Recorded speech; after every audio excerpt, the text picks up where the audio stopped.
अस्सलाम वालेकुम फ्रेंड्स, मैं हूं यासीन और स्टोरी फैक्ट्स चैनल में खुश आमदीद। फ्रेंड्स, मैं ऑलरेडी पाकिस्तान आर्मी और नेवी के एसएसजी कमांडोज की सिलेक्शन और ट्रेनिंग पर तफसीली वीडियोस बना चुका हूं। इस वीडियो में हम पाकिस्तान एयरफोर्स के एसएसडब्ल्यू कमांडोज की ट्रेनिंग, इनका मेयार, इनके ऑपरेशंस और इनकी काबिलियत को देखते हुए इन कमांडोज का पाकिस्तान आर्मी और नेवी के कमांडोज के साथ कंपैरिजन भी करेंगे। तो बिना टाइम वेस्ट किए चलते हैं अपनी वीडियो की तरफ। फ्रेंड्स, पाकिस्तान एयरफोर्स के एसएसडब्ल्यू कमांडोज की यूनिट को 1965 की जंग के फौरन बाद बनाया गया और इस विंग की तरबियत का आगाज एयर कमोडोर मुख्तार अहमद डोगर के ज़ेरे सरपरस्ती हुआ। जब एयरफोर्स के इन एसएसजी कमांडोज की बुनियाद रखी गई तो इनको स्पेशल एयर वारफेयर विंग यानी एसएडब्ल्यू का नाम दिया गया। इनकी ड्यूटीज में एयर टू ग्राउंड कम्युनिकेशन की कंप्लीट इंफॉर्मेशन, जिसमें air traffic control, Pakistan air force के एयर बेसिस की मुकम्मल सिक्योरिटी और इनकी खुफिया मालूमात को इकट्ठा करना है और किसी भी दहशतगर्दी की सूरत में फौरी तौर पर ऑपरेशन करके एयर बेस की सिक्योरिटी को बरकरार रखना है। इसलिए इन कमांडोज की training American air combat command की तर्ज पर की गई है और इन कमांडोज को 1999 के बाद से अमेरिका ट्रेनिंग के लिए भी भेजा जाता है ताकि ये commandos American air combat command की वारफेयर टेक्निक्स को भी समझ लें। जब पाकिस्तान एयरफोर्स के कमांडोज के लिए यूनिट में सिपाही लेने आते हैं तो कहा जाता है कि जो भी अपनी खुशी और रजा से स्पेशल सर्विस का हिस्सा बनना चाहता है आ जाए। फिर इनमें से कुछ का इंतखाब किया जाता है। मुख्तलिफ यूनिटों से 10,000 सिपाही आते हैं। कुछ चराट के ईगल नेस्ट में दाखिल होते ही हिम्मत हार जाते हैं और वापस यूनिट भेज दिए जाते हैं और फिर बाकी बच जाने वाले सोल्जर्स के लिए एक ना खत्म होने वाला मुश्किलात का सिलसिला शुरू हो जाता है। मगर ये जरूरी है, इसी से जवान को फौलाद बना दिया जाता है। यहाँ सख्त सर्दी में यख ठंडे तालाब में फेंक दिया जाता है। इस कमांडो के जिस्म को चमड़े के हथौड़ों से मार मार कर फौलाद कर दिया जाता है।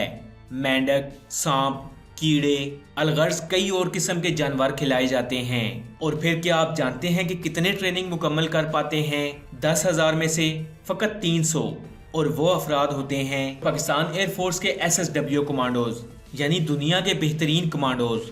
इन कमांडोज की तरबियत करने में पाकिस्तान आर्मी के एसएसजी कमांडोज का एक बड़ा रोल है, क्योंकि पाकिस्तान के अंदर किए जाने वाले ऑपरेशंस जैसे ज़रब-ए-अज़्म, ऑपरेशन प्योचार या ऐसे दीगर ऑपरेशंस जहां पाकिस्तान आर्मी के एसएसजी कमांडोज ने अपने कारनामे दिखाए, वहीं एयरफोर्स के कमांडोज को भी इन ऑपरेशंस में ट्रेन किया गया। फ्रेंड्स, अब बात करते हैं इन कमांडोज के ट्रेनिंग के प्रोसीजर की। इन कमांडोज की ट्रेनिंग का पहला मरहला एसएसजी कमांडोज की तरह चराट से ही शुरू होता है। दूसरे मरहले में इन कमांडोज को एयरफोर्स ग्राउंड कॉम्बैटर स्कूल कलर कहार भेज दिया जाता है, जहां इनको 6 से 8 हफ्तों की एक स्पेशल ट्रेनिंग दी जाती है, जिसमें इन कमांडोज को जिस्मानी तौर पर मजबूत बनाया जाता है। इस ट्रेनिंग में 20 किलो वजन उठाकर 12 घंटे में 40 मील का पैदल सफर तय करना और 36 किलो वजनी सामान उठाकर सिर्फ 35 मिनट में 5 मील की दौड़ मुकम्मल करना भी इसी ट्रेनिंग का ही हिस्सा है। फ्रेंड्स, इन 6 से 8 हफ्तों की ट्रेनिंग के दौरान वो सोल्जर्स जो जिस्मानी तौर पर कमांडोज बनने के काबिल ना हो या इनको दिए हुए टास्क मुकम्मल ना कर पाते हो, उन्हें वापस उनकी यूनिट भेज दिया जाता है और बाकी बच जाने वाले सोल्जर्स को तकरीबन 1 साल की मजीद स्पेशल ट्रेनिंग दी जाती है, जिसमें एडवांस असलहा चलाना, मार्शल आर्ट, स्काई डाइविंग और मजीद ऐसी कई ट्रेनिंग्स शामिल हैं। फ्रेंड्स, अगर हम किसी भी तरह की दहशतगर्दी पर इन कमांडोज के काबू पाने की ट्रेनिंग की बात करें तो इनको काउंटर टेररिज्म, आसमान में उड़ते जहाजों में ऑपरेशन करने की ट्रेनिंग, पहाड़ों, समंदरों और सहराओं में मुश्किल हालात से लड़कर अपने दुश्मन को जेर करने की मुकम्मल तरबियत भी दी जाती है। इन कमांडोज की ट्रेनिंग में high altitude jumps SSG commandos के मुकाबले ज्यादा होती हैं, जिसकी ट्रेनिंग इनको रिसालपुर में दी जाती है। इनकी ट्रेनिंग में high altitude 150 free fall jumps दिन के वक्त और 10 जंप्स रात के वक्त शामिल होती हैं, जिनको मुकम्मल करना एक एसएसडब्ल्यू कमांडो के लिए लाजिम होता है। फ्रेंड्स, मैं आपको बताता चलूं कि 30 फ्री फॉल जंप्स मुकम्मल करने के बाद ही सोल्जर को स्काई डाइवर टैब दिया जाता है। इस तरह ये तमाम ट्रेनिंग मुकम्मल करने के बाद ही एक सोल्जर एसएसडब्ल्यू यूनिफॉर्म पहन सकता है। अब बात करते हैं इन कमांडोज की ड्यूटीज और रिस्पॉन्सिबिलिटीज की। फ्रेंड्स, स्पेशल सर्विस विंग के 5 स्क्वाड्रंस हैं और हर स्क्वाड्रन में 300 से 400 सोल्जर्स मौजूद होते हैं, जिन्हें विंग कमांडर या स्क्वाड्रन लीडर कंट्रोल करता है। اسکواڈرن نمبر 1 SOS یعنی اسپیشل آپریشن اسکواڈرن. فرینڈز اس اسکواڈرن کے اہلکار کامبیٹ کمانڈر اسکول سے as a fighter pilot graduate ہوتے ہیں اور ان کی ٹریننگ کا زیادہ تر حصہ SSG اور نیوی کے کمانڈوز کے ساتھ ہوتا ہے. اس اسکواڈرن کے کمانڈوز SSG اور نیوی کے کمانڈرز کے ساتھ مل کر سوات اور بونیر میں آپریشنز کر چکے ہیں. Squadron number 2.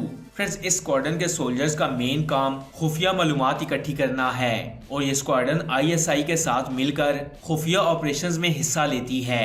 Squadron number 3. اس اسکواڈرن کے سولجرز کا کام پاکستان فورسز کے ہائی آفیسرز کو سیکیورٹی دینا ہے. اس کے علاوہ دہشت گردی کی صورت میں فرنٹ لائن پر جا کر دشمن پر قابو پانا اور شہر میں امن برقرار رکھنا بھی اس اسکواڈرن کی ڈیوٹی میں شامل ہے. Squadron number 4.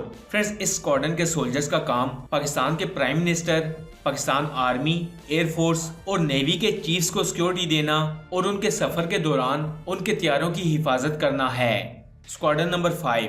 اس اسکواڈرن کے سولجرز کو پاکستان آرمی کے کمانڈوز کے ساتھ ان علاقوں میں آپریشنز کے لیے بھیجا جاتا ہے جہاں وہیکلز کا جانا مشکل ہو. اس اسکواڈرن کے سولجرز کو جہازوں سے پیراشوٹس کے ذریعے نیچے اتر کر دشمن کو ختم کرنا ہوتا ہے. یہ سولجرز پاک آرمی کے ساتھ مل کر کئی کامیاب آپریشنز بھی کر چکے ہیں. فرینڈز پاک آرمی کے بارے میں مزید ایسی انفارمیٹیو ویڈیوز دیکھنے کے لیے اسٹوری فیکٹس چینل کو سبسکرائب کر لیں اور ساتھ میں لگے بیل آئیکن کو بھی پریس کریں تاکہ مزید آنے والی ایسی انفارمیٹیو ویڈیوز کا نوٹیفیکیشن آپ کو مل سکے. میں ملوں گا آپ سے اگلی ویڈیو میں، تب تک کے لیے اللہ حافظ.